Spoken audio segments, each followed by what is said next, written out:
Mughal empire में मनसबदारी system, मनसबदारी system Mughal empire के administration का एक पार्ट है। और यहाँ पर एडमिनिस्ट्रेशन की सारी चीजें इस मनसबदारी सिस्टम से ही चलेंगी। कैसे किसी ऑफिसर को अपॉइंट किया जाना है या उससे काम कराया जाना है, वो सारी चीजें इनके मनसबदारी सिस्टम में है। और इसी को हम कहते हैं मुगल एडमिनिस्ट्रेशन। एडमिनिस्ट्रेशन का मेन काम होता है इम्प्लीमेंटेशन करना लॉ का। आज के टाइम हमारे यहाँ सिविल सर्विस है, तो सिविल सर्विस का मेन काम है कि कैसे लॉ को इम्प्लीमेंट किया जाए। इसी काम को मिडिवल टाइम पीरियड में या मुगल पीरियड में मनसबदार करते थे, या मनसबदार को आप कह सकते हो आज के टाइम के IAS officer, Indian administrative service या सिविल सर्विस के ऑफिसर। इस मनसबदारी सिस्टम को दो रेस्पॉन्सिबिलिटी के बेस पे डिवाइड किया जाता। पहला, जिसे बोलते थे जात, और यहां जात का मतलब कास्ट से नहीं, उसको सैलरी कितनी मिल रही है इस बात से होता था कि उसका सैलरी कितना है। जैसे अभी हम बहुत सारी गवर्नमेंट जॉब में ग्रेड हैं, A grade, B grade, C grade, D grade. A grade से हमें पता चलता है कि भाई उसकी सैलरी ज्यादा है, तो सैलरी से आपको पता चलता है कि वो किस क्लास का है। अगर सैलरी ज्यादा है तो इसका मतलब अपर क्लास का है, अगर सैलरी कम है तो इसका मतलब लोअर क्लास का है। ये सारी चीजें हमें जात से पता चलती है। एक और सिस्टम जो इससे जुड़ा हुआ है वो है सवार। सवार का मतलब घोड़े की सवारी कितनी है, मतलब कितने घोड़े उस एडमिनिस्ट्रेटिव ऑफिसर के पास आते हैं।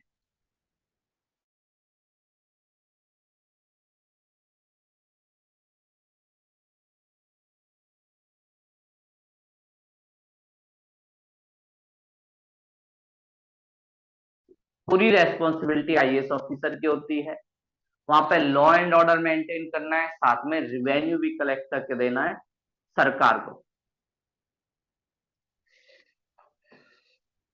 तो ये सारी चीजें आपको दिखेंगी सवार में। तो सवार में आपको ये सारी चीजें दिखेंगी। अब शायद सही आ रही होगी निकिता जी, मैं थोड़ा सा सही कर दिया। और सोल्जर की रेस्पॉन्सिबिलिटी सवार।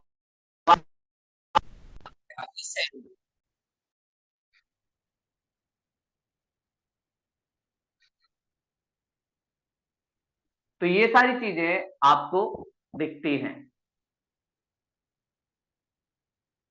जात का मतलब सैलरी कितनी मिली, और सैलरी के बेस पर डिसाइड होता है कि वो अपर क्लास का है, या आप कह सकते हो ए ग्रेड वाली जॉब है, बी वाली या सी वाली। दूसरी तरफ सवार बताता है सोल्जर की रेस्पॉन्सिबिलिटी कितनी है। और अगर आपके पास ज्यादा सोल्जर की रेस्पॉन्सिबिलिटी है, इसका मतलब आप किंग के लिए या एम्पायर के लिए ज्यादा काम कर रहे हैं। और इसके बेस पे ही मनसबदार की बहुत सारी क्लास हमें दिखती हैं। जैसे गवर्नमेंट जॉब में क्लास है, उसी बेस पे एक होती थी फर्स्ट क्लास, सबसे हाईएस्ट पोस्ट वाले मनसबदार। और इनकी खास बात ये होती थी, इनका जात इक्वल होता था सवार के। मतलब अगर इन्हें 5,000 रुपए सैलरी मिलती है तो 5,000 घोड़े, ये इनका इक्वल रहता था। ये था फर्स्ट क्लास वाले। अगला जो था सेकंड क्लास, इनके पास क्या होता था, जात तो 5 ही है, मतलब इनकी सैलरी उतनी ही मिल रही है, लेकिन इनको रेस्पॉन्सिबिलिटी कम है। सवार जो है वो 3,000। राजा इन पे कम डिपेंड होना चाहता है। और सबसे last third class. Third class में जो सवार की रेस्पॉन्सिबिलिटी है वो 50% से भी कम। पहले वाले में हमने देखा रेस्पॉन्सिबिलिटी जात के बिल्कुल बराबर। सेकंड क्लास में रेस्पॉन्सिबिलिटी हाफ या हाफ से ज्यादा, और थर्ड वाले में हाफ से भी कम। ऐसे इनके यहाँ मनसबदार की क्लास होती थी। तो ये 3 क्लास मेजरली हमें दिखाई देती है। तो अगली बात आती है इन मनसबदार को सैलरी या कैसे एक तरीके से इन्हें रिटर्न में मिलता था कि ये जब काम करते थे। तो इनकी सैलरी देने के कई तरीके थे। पहला था कैश। कैश में इनको पैसे दे दिए जाते थे, किंग इनको पैसे देता था, जैसे अभी मिलती है आपके अकाउंट में, या आपको पैसे आपसे मिल जाएंगे। दूसरा तरीका था प्रॉपर्टी, कि इनको प्रॉपर्टी दे दी जाए कि भैया इस प्रॉपर्टी को आप ले लो, और ये प्रॉपर्टी आपके काम के बदले दी गई है। और तीसरा तरीका था इन दोनों का मिक्स, कुछ पैसा दे दिया जाए, कुछ इसको प्रॉपर्टी दे दी जाए। ऐसे मुगल एम्पायर के टाइम मनसबदारी सिस्टम चला, और इस सब सिस्टम के थ्रू ही इनके यहाँ एडमिनिस्ट्रेशन जो है वो भी चला। और इस मनसबदारी सिस्टम ने काफी हेल्प भी की। और अगर हम इसे कंपेयर करना चाहें दिल्ली सल्तनत से, तो दिल्ली सल्तनत में इक्ता सिस्टम, आपसे कई बार पूछा जा सकता है इक्ता सिस्टम, मनसबदारी सिस्टम या न्यायिक सिस्टम क्या है। तो ये तीनों एडमिनिस्ट्रेटिव सिस्टम है या सिविल सर्विस की तरह है।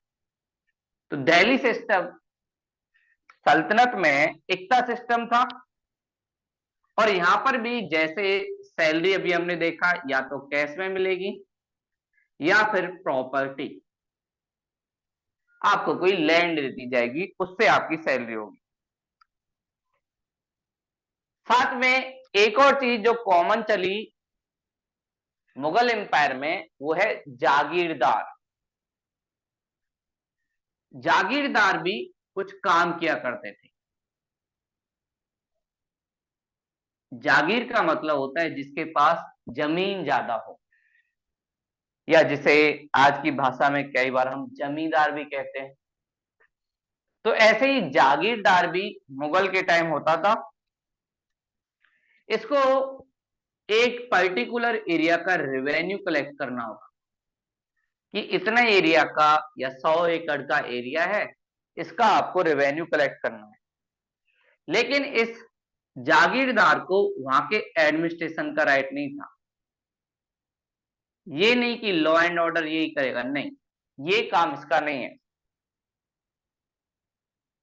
ये सारा काम जो मनसबदार था वो करता था।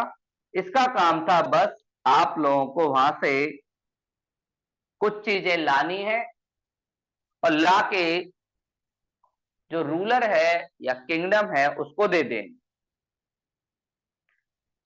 तो ऐसे इनके यहाँ मनसबदारी सिस्टम चला। अब हम जानेंगे कि भाई मनसबदारी सिस्टम के क्या क्या फायदे हुए, क्या क्या लॉस हुआ ब्रिटिश मुगल एम्पायर को, और क्या क्या इसकी वीकनेस थी जिसकी वजह से डिक्लाइन ऑफ मुगल एम्पायर भी हुआ। क्योंकि हमने एकता सिस्टम में देखा दिल्ली सल्तनत के डिक्लाइन में एक इंपॉर्टेंट रोल प्ले किया, विजयनगर एम्पायर में नायक सिस्टम ने एक इंपॉर्टेंट रोल किया। तो ऐसे ही क्या मनसबदारी सिस्टम ने कोई रोल प्ले किया है? नहीं। और अगर हम वैसे बात करें कि भाई मनसबदारी सिस्टम या मनसब का मतलब क्या होता है, तो ये फारसी वर्ड है। फारसी जो लैंग्वेज ईरान और सऊदी अरब साइड यूज की जाती थी, तो मुगल एम्पायर में भी इंडिया में आई। तो फारसी लैंग्वेज में इसका मतलब होता है पोस्ट, किसी को कोई पद या पोस्ट मिलना। और अकबर के टाइम अकबर जो हुमायूं के बाद गद्दी पर बैठा, अकबर के टाइम इस सिस्टम को एक चैनल के रूप में स्टार्ट किया गया, या आप कह सकते हो कि स्टार्टिंग जो पॉइंट है वो अकबर के टाइम है। और अकबर को ये सिस्टम मिला मंगोल से। अभी एक देश पड़ता है मंगोलिया, चाइना के पास। तो वहां के जो शासक थे, रूलर थे, वो ऐसे सिस्टम को यूज करते थे। तो अकबर को अच्छा लगा और अकबर ने इसको ले लिया, और तब से मनसबदारी सिस्टम मुगल एम्पायर का इंपॉर्टेंट पिलर बन गया। अगली बात आती है कि भाई इसके गोल क्या क्या है। तो गोल में पहली बात हमें पता चलती है कि भाई इकोनॉमिक रिसोर्स कलेक्ट करना करके देगा। तो एक तो पहला गोल इनका दिखता ही है। साथ में एक ग्रेट एडमिनिस्ट्रेशन बनाना, जिसमें बहुत सारे लोगों को जॉब मिल सके, खासकर अपर क्लास जो क्षत्रिय फैमिली है उनको जॉब मिले, साथ में राजपूत इनको जॉब मिल सके और उनको रेस्पेक्ट मिल सके। तो ये भी एक इसका इंपॉर्टेंट पार्ट था। साथ में एडमिनिस्ट्रेशन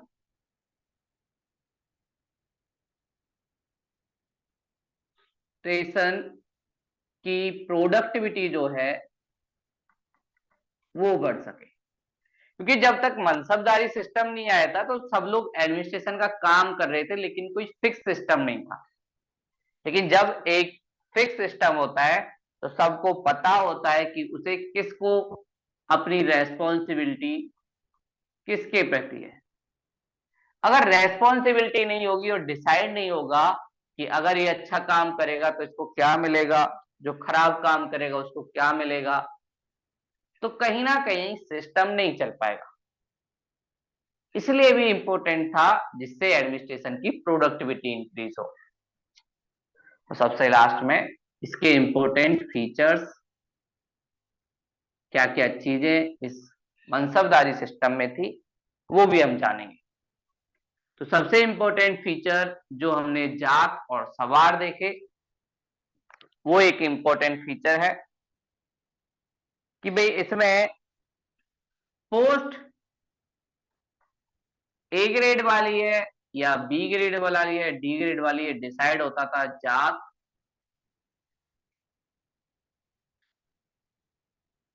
जिससे सैलरी भी डिसाइड होती थी। तो एक इंपॉर्टेंट पिलर जात, जो सैलरी और साथ में क्लास भी डिसाइड करता है। अगर ज्यादा सैलरी है तो इसका मतलब उसकी जात अच्छी है, कम सैलरी है तो मतलब जात अच्छी नहीं है। अगला है सवार।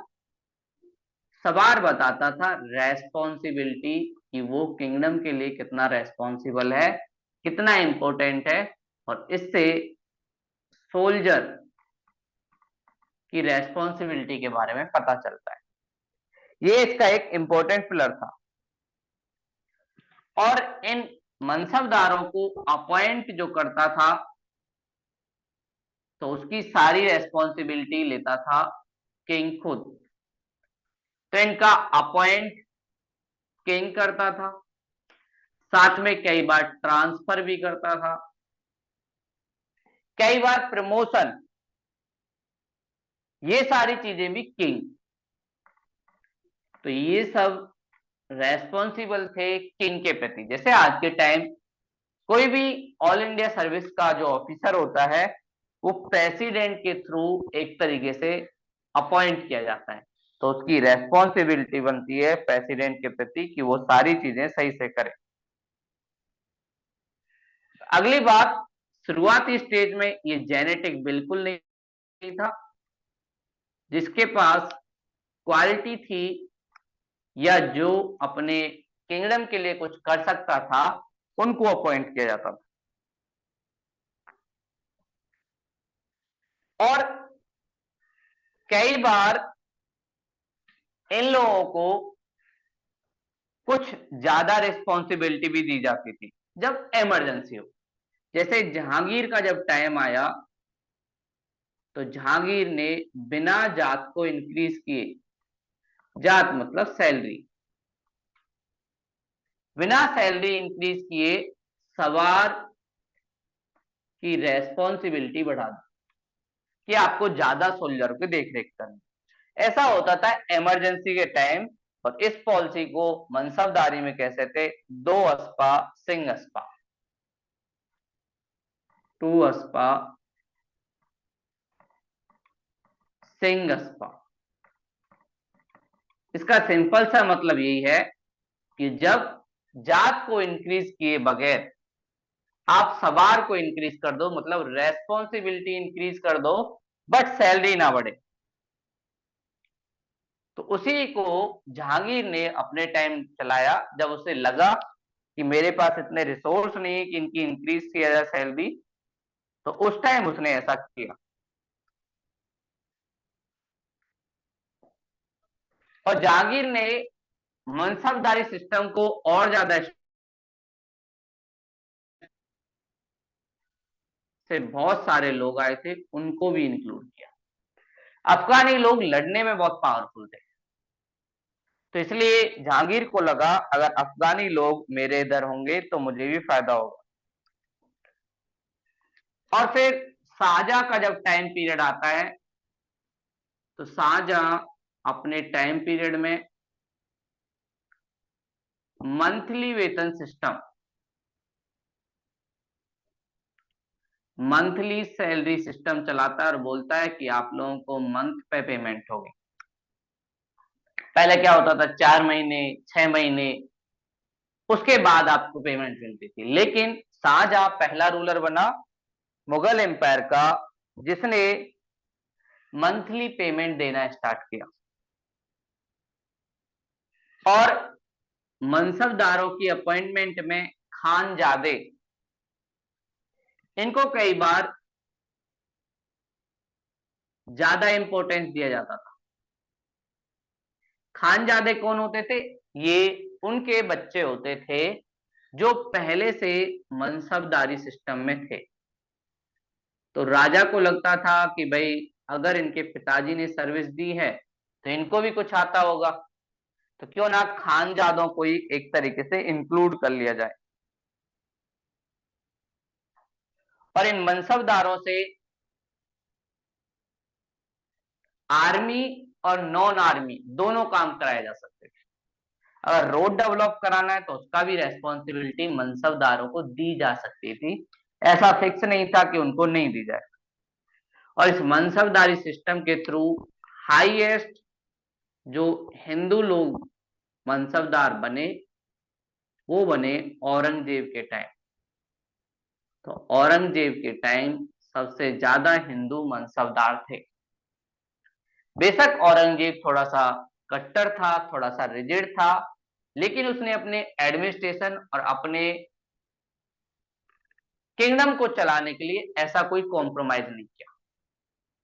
उसने सभी मनसबदारों को इक्वल तरीके से ट्रीट किया। तो ये हमने इनकी मनसबदारी सिस्टम। आप लोगों से एक क्वेश्चन बहुत आसानी से पूछा सकता है कि मनसबदारी system related to which empire, तो मुगल एम्पायर। और अगला अगर डीप में पूछेगा तो ये सारी चीजें भी आपसे पूछी जा सकती हैं कि इसका गोल क्या है। साथ में सिंह स्पा, दो स्पा, ये सिस्टम क्या है, और जात और सभा, इन वर्ड का मतलब क्या है। तो ये थोड़ा सा डीप में एक तरीके से पूछा जा सकता है। तो ये हमने मुगलों का एडमिनिस्ट्रेशन सिस्टम जाना। अब हम इनका लैंड रेवेन्यू सिस्टम, कैसे ये लोग अपनी इकोनॉमिक पॉलिसी चलाते थे, उसको जाने, जिसे हम कह सकते हैं लैंड रेवेन्यू सिस्टम। पैसा अर्न कैसे करते थे मुगल लोग, कैसे उस पैसे का डिवीजन होता था, वो सारी सिस्टम लैंड रेवेन्यू सिस्टम में हमें दिखाई देता है कि कैसे ये सारी चीजें होती थी। तो मुगल लैंड रेवेन्यू सिस्टम,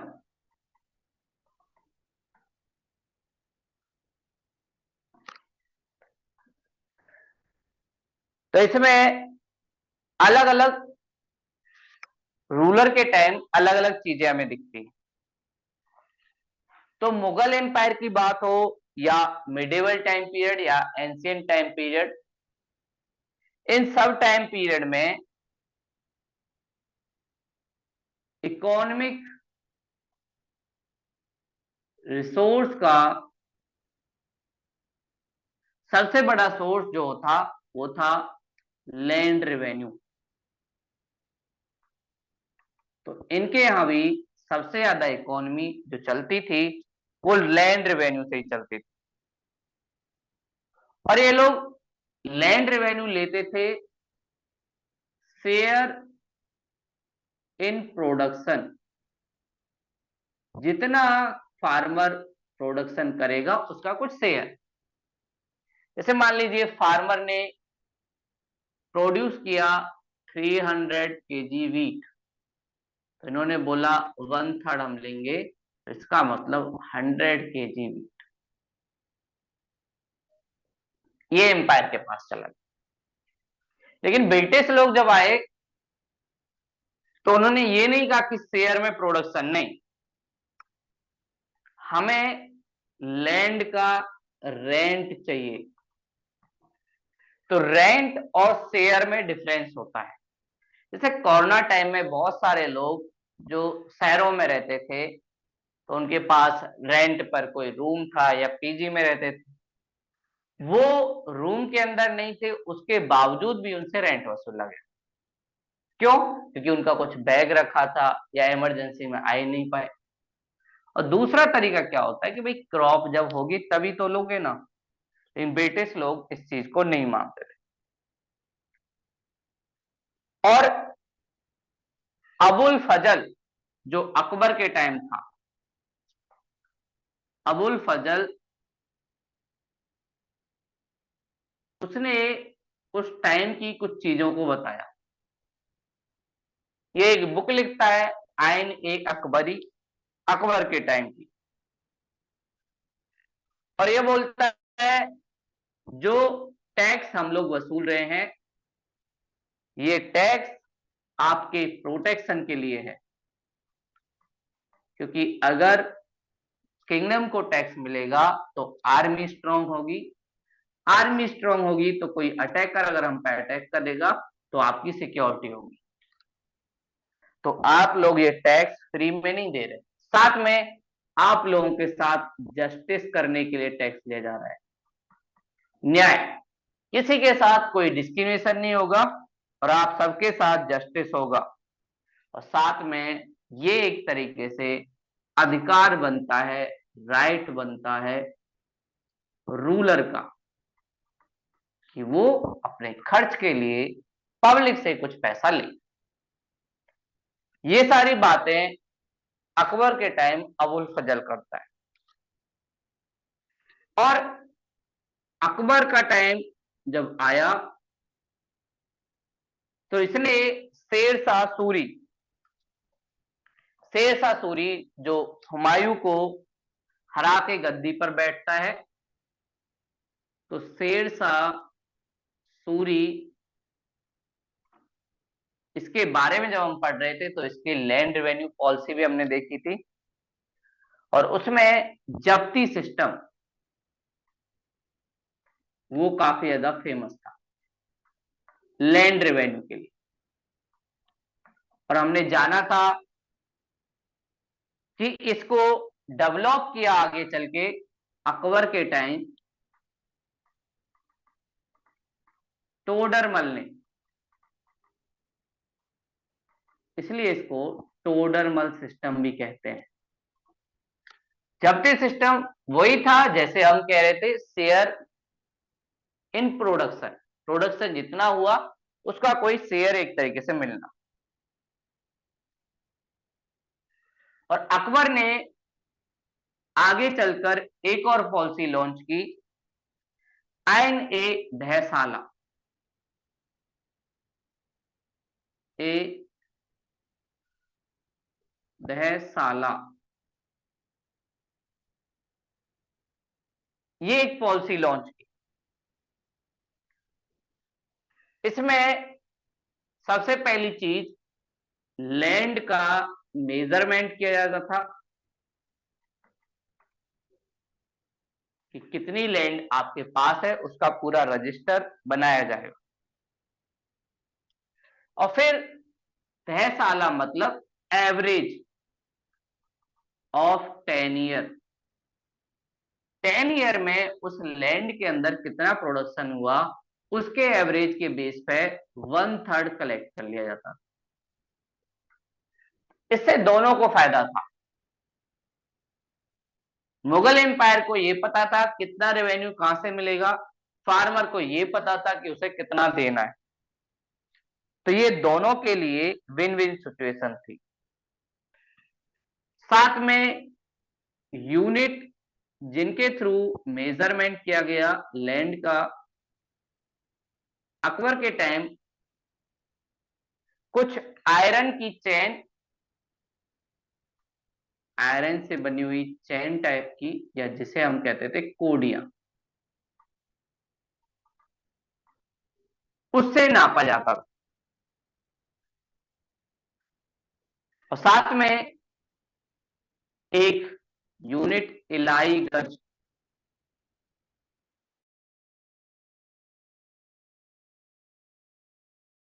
तो ज्यादातर चीजें जो बड़े लेवल पे बनी मुगल एम्पायर में, उनमें अकबर का हाथ काफी ज्यादा था। साथ में लैंड के 4 डिवीजन किए गए, अलग अलग लैंड की क्वालिटी के बेस पे अलग अलग लैंड रेवेन्यू कलेक्ट किया जाता था। जैसे पहली जो थी पोलज, पोलज सबसे अच्छी लैंड थी जिस पर हर साल आपको क्रॉप मिल सकती है। तो ईच ईयर क्रॉप प्रोडक्शन, तो पोलज से हर साल इनको लैंड रेवेन्यू मिलता था। अगला जो सेकंड वाला था वो था पड़ती। पड़ती में क्या होता था, अल्टरनेटिव ईयर, मतलब 2 साल में एक बार प्रोडक्शन। 1 ईयर प्रोडक्शन मतलब एक साल इस पे खेती होगी, एक साल इसको खाली छोड़ा जाएगा। अगला जो था वो था चाचर। चाचर लैंड को 2 से 3 साल के लिए खाली छोड़ा जाता था, नो प्रोडक्शन। और सबसे लास्ट में वो था बंजर, इसके बारे में आप लोगों ने सुना होगा। बंजर मतलब 5 साल तक खेती नहीं, 5 साल तक कोई प्रोडक्शन नहीं हुआ। तो ऐसे अलग अलग टाइप की लैंड के साथ अलग अलग चीजें की जाती थी। ये मुगल टाइम पीरियड में चलता था और अकबर ने इसका पूरा रिकॉर्ड बनवाया। तो पोलज जहां पर हर साल खेती की जाती थी, प्रति, जिसमें 2 साल में एक बार, और चाचर 2 से 3 साल में कोई प्रोडक्शन नहीं होती थी, उसके बाद होती है, और बंजर में 5 साल के बाद। ऐसे एक तरीके से इन्होंने डिवाइड किया। इसके अलावा कुछ और लैंड रेवेन्यू पॉलिसी जो जब्ती सिस्टम या टोडरमल सिस्टम से भी अलग थी, उनको भी चलाया गया। जैसे एक जो थी बटाई, बटाई नाम से ही पता चल रहा है किसी चीज को डिवाइड किया जाता है। जैसे अभी भी बहुत सारे लोग अपनी लैंड को बटाई पे देते हैं और उनसे बोलते हैं देखो भैया, हमारे पास जमीन है, आप इसमें सीड और मेहनत करो और उसके बाद इसमें से 50-50 हम बांट लेंगे, 50% तुम्हारा, 50% हमारा। इसी को कहते हैं बटाई सिस्टम। और एक और इसी से जुड़ा हुआ कानकूट। इस सिस्टम में थोड़ा सा अजप्शन करना पड़ता है, अनुमान लगाना पड़ता है कि कितना प्रोडक्शन हुआ होगा, उसके बेस पे चीजों को बांटा जाता है। और बटाई के भी 3 सिस्टम थे। एक था खेत बटाई, मतलब आपके खेत में ही हिस्सा बांट ले जाए। और इसमें क्या होता था, आपकी जो क्रॉप है, उस क्रॉप में मान लीजिए एक खेत में आपका प्रोडक्शन किया है, तो एम्पायर बोलेगा देखो 1/3 वाला जो क्रॉप है ये हमें दे दो खेत में, हम लोग उसे कटवा लेंगे, हम लोग उसे बिनवा लेंगे, जैसा हमारा मन होगा ऐसे कर लेंगे। दूसरा होता था लंक बटाई। इसमें बोला जाता था ठीक है, आप लोग फसल को कटवा लो और क्रॉप के हार्वेस्ट के बाद उसके बाद हमें दे देना। अगला था रास बटाई। ये और आगे की बात, ये बोलता था सिर्फ क्रॉप को हार्वेस्ट करने से नहीं, आप लोग क्रॉप का वेस्ट को अलग कीजिए और साथ में जो प्रोडक्शन हुआ है एक्चुअल में, उसके बाद हम लोग बांटें। तो ऐसे 3 बटाई सिस्टम चलते थे। एक खेत बटाई, जिसमें बिना खेत को काटे ही पहले से ही बटाई कर लेते थे, और दूसरा लंक बटाई, भैया आप काट के रख लेते हैं, अब डिवाइड कर लेते हैं, और तीसरा उसमें से वेस्ट को अलग करके, मतलब भूसा अलग करके, वीट अलग करके, उसके बाद एक तरीके से बटाई होती। तो ऐसे इनके यहाँ लैंड रेवेन्यू पॉलिसी चलती।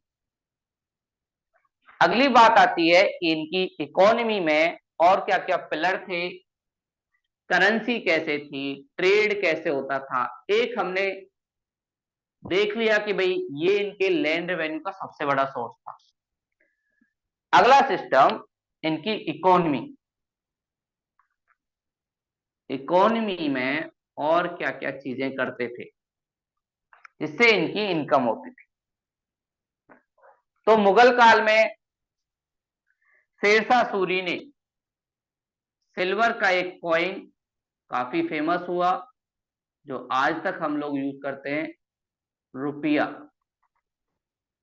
या जिसे रुपीज कहते हैं। ये लॉन्च हुआ और ये लॉन्च किया शेरशाह सूरी ने। अकबर ने रिलीजियस टॉलरेंस के लिए या लिबरलिज्म दिखाने के लिए अपने कॉइन पर राम और सीता इनका नाम लिखवाया। अकबर ने किया ऐसा। तो अकबर के टाइम के कॉइन पर बहुत सारे हिंदू देवी देवताओं के पिक्चर आपको मिल जाएंगे। अकबर के टाइम ही गोल्ड कॉइन चला और उस गोल्ड कॉइन का नाम था सांसब।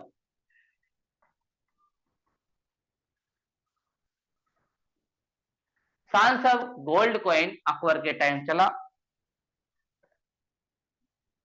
और सिल्वर का कॉइन भी इसने चलाया, जिसे बोला जाता था जलाली। ये सिल्वर कॉइन, और इसका जो शेप था वो स्क्वायर की तरह था। साथ में एक इलाही भी एक सिल्वर कॉइन था, बस डिफरेंस ये था, ये थोड़ा सर्कल की शेप में था। फिर जहांगीर का टाइम आया, तो उसने जहां पर सिक्के बनते थे टकसाल, उसका नेम लिखवाना स्टार्ट किया कि भैया कहां से बना। जैसे अभी हमारे पास कॉइन है या नोट है, उस पर लिखा होता है कि आरबीआई के गवर्नर ने इस पर साइन किए हैं कि भैया आरबीआई ने इसको छापा है। ऐसे इसने नाम लिखवाया, और साथ में बहुत सारे सिक्कों पर अपनी खुद की पिक्चर भी लगवाई। तो जहांगीर ने कॉइन के ऊपर अपनी खुद की पिक्चर, किंग की पिक्चर, और साथ में उस प्लेस का नाम जहां पर एक कॉइन बने। जहांगीर के टाइम सिल्वर कॉइन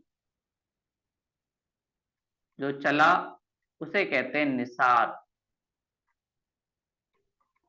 तो आपसे कई बार पूछा जाएगा निसार, सेंसाब, जलाली, इलाही, ये सब क्या है? तो ये कॉइन है। जहांगीर के बाद उसके बेटे शाहजहां का टाइम पीरियड आया।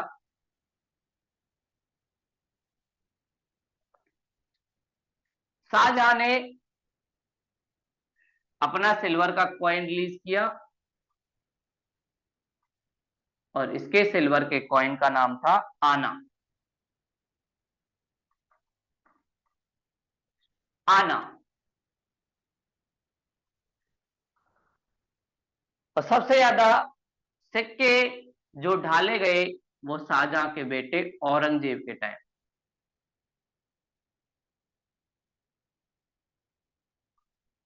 सबसे ज्यादा कॉइन इसके यहां चले। और मुगल काल में जो ट्रेडर थे वो काफी ज्यादा फेमस थे, और एक ट्रेडर का जिक्र बहुत ज्यादा मिलता है, बहोरा ट्रेडर। बहोरा ट्रेडर। और इनके बारे में ये कम्युनिटी हुआ करती थी जो ट्रेड करती थी, इंपोर्ट एक्सपोर्ट, जिसमें हिंदू, मुस्लिम, सिख सभी लोग शामिल होते थे। और एक बोहरा ट्रेडर जिसका नाम था अब्दुल गफूर बोहरा। इन बोहरा में से एक ट्रेडर अब्दुल गफूर बोहरा, इसके बारे में जिक्र मिलता है कि इसके पास इतना रिसोर्स था जितना ईस्ट इंडिया कंपनी के पास भी नहीं था। ईस्ट इंडिया कंपनी जिसने आगे जाके इंडिया को कॉलोनी बनाया, उसके पास भी इतना पैसा नहीं था जितना अब्दुल गफ्फार बोहरा के पास था। इससे पता चलता है कि उस टाइम ट्रेड काफी ज्यादा होता था, और मुगल लोगों के यहाँ भी ट्रेड काफी डेवलप था। तो इनके यहाँ भी ट्रेड डेवलप था, और बोहरा ट्रेडर इसके लिए काम करते थे। साथ में इनके टाइम में इंश्योरेंस सिस्टम ये भी था, जो सिक्योरिटी की बात करता है। साथ में बैंकिंग सिस्टम वो भी हमें देखने को मिलता है, जहां अपने पैसे डिपॉजिट किए जा सकते हैं, कुछ पैसे उधार लिए जा सकते हैं। और एक ग्रुप था जिनका नाम था सराफ, ये बैंक का काम करने वाले एम्प्लॉय थे। सर्राफ मुगल टाइम के टाइम बैंक का काम कर रहे थे और बैंक से ही कुछ चीजें और लीज की जाती थी, जिसे आज के टाइम हम कहते हैं शेयर एंड बिल्स। शेयर के रूप में जिसे हम आजकल जानते हैं शेयर मार्केट, ऐसा भी इनके यहाँ अलाउ था कि जो बिजनेस ज्यादा अपग्रेड हो रहा है उसमें आप लोग अपना पैसा लगा सकते हो। साथ में लेबर भी थी जो क्राफ्ट का काम करती थी, कोई मटके बनाएगा, कोई अच्छे वेपन बनाएगा, लोहार, सुनार, नाई, ये अलग अलग लोग क्राफ्ट का काम भी करते थे। तो मैन्युफैक्चरिंग जो सिस्टम था वो भी था और इन क्राफ्ट मैनों को एडवांस में पैसे दिए जाते थे, जिसे कहते थे ददनी सिस्टम, कि भैया आप लोग एडवांस में पैसे ले लो और हम आपसे ये चीजें बनवाना चाहते हैं तो ऐसे आप लोग बना ले। तो ये सारे काम भी मुगल लोगों ने करवाए। तो ये हमने जाना इनकी इकोनॉमिक पॉलिसी कैसी थी, कैसे ये अपनी इकोनॉमी को चलाते थे। अब सबसे लास्ट बात जो मुगल के टाइम में आती है, साइंस एंड टेक्नोलॉजी। इनकी साइंस एंड टेक्नोलॉजी कैसी थी, क्या ये लोग टेक्नोलॉजी के मामले में थोड़ा सा एडवांस थे या नहीं। ओवरऑल बात की जाए तो मुगल के टाइम टेक्नोलॉजी ज्यादा स्ट्रांग नहीं थी। उसका रीजन ये था साइंटिफिक एजुकेशन नहीं थी। एजुकेशन जो थी वो रिलीजन से जुड़ी हुई थी और जब रिलीजन से जुड़ी हुई एजुकेशन हो तो थोड़ा सा अंधविश्वास होता है और साइंस एंड टेक्नोलॉजी के लिए आपको एक्सपेरिमेंट करने होते हैं। तो मुगल साइंस एंड टेक्नोलॉजी, तो साइंस और टेक्नोलॉजी के मामले में मुगल लोग काफी पिछड़े हुए थे और उसका रीजन था एजुकेशन या तो मदरसा में दी जाती थी जो मुस्लिम, या फिर गुरुकुल जो हिंदू। तो कहीं भी ये जाते थे, इनकी जो एजुकेशन थी रिलीजन से जुड़ी हुई थी। इस वजह से साइंस एंड टेक्नोलॉजी का सेलेक्टिव डेवलपमेंट हुआ। जो इन्हें जरूरत लगी उसको डेवलप किया, जो जरूरत नहीं लगी उसे नहीं किया। जैसे हेल्थ के मामले में थोड़ा डेवलपमेंट हुआ क्योंकि एम्पायर को भी तबीयत खराब होती थी, उसको भी जान बचानी थी। साथ में एस्ट्रोलॉजी की दुनिया में कुछ हुआ, कैसे ग्रहों का फर्क पड़ता है हमारे लाइफ पर, ये सारी चीजें हुई। कुछ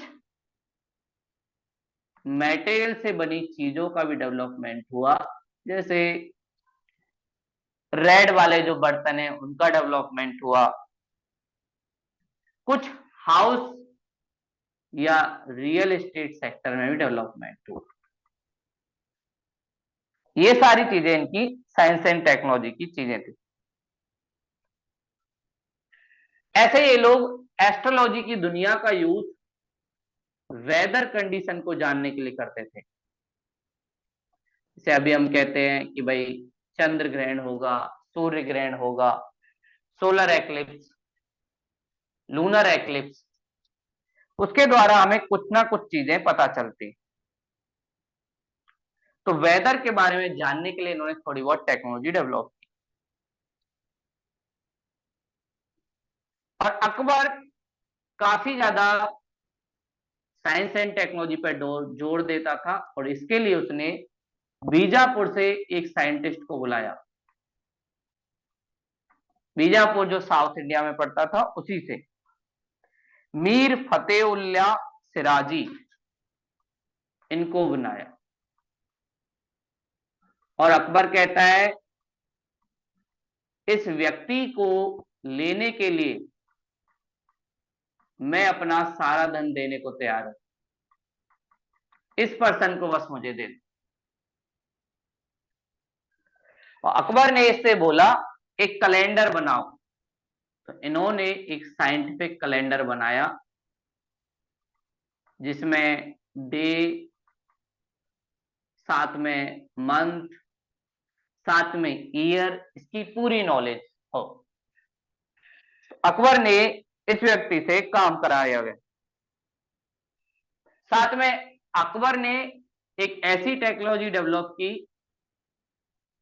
जिसमें गन 8 गन को एक साथ साफ किया जा सकता हो, क्लीन किया जा सकता हो। तो ऐसी टेक्नोलॉजी अकबर ने खुद ही डेवलप की। साथ में अकबर, यूरोपियन लोग जब इंडिया आने लगे तो उनके शिप में एक चैन पुल टेक्नोलॉजी थी, उससे ज्यादा प्रभावित हुआ। मतलब शिप को चलाने के लिए मोटर का यूज होता था। अकबर को भी लगा कि हमें भी बड़े बड़े शिप बनाने चाहिए, तो उसने भी ये चैन पुल टेक्नोलॉजी का यूज किया। साथ में क्लॉथ इंडस्ट्री में इटली की कॉटन टेक्नोलॉजी जो थी, कैसे क्लॉथ को बनाया जाता है, उसको भी इन्होंने अडॉप्ट किया। तो जो इटली के ट्रेलर आए थे वो कुछ चीजें सिखा के गए थे। साथ में एग्रीकल्चर के फील्ड में इरिगेशन के लिए कैनाल डेवलपमेंट हो, इसका यूज किया। और इसके साथ में एक सिस्टम था, लीवर सिस्टम।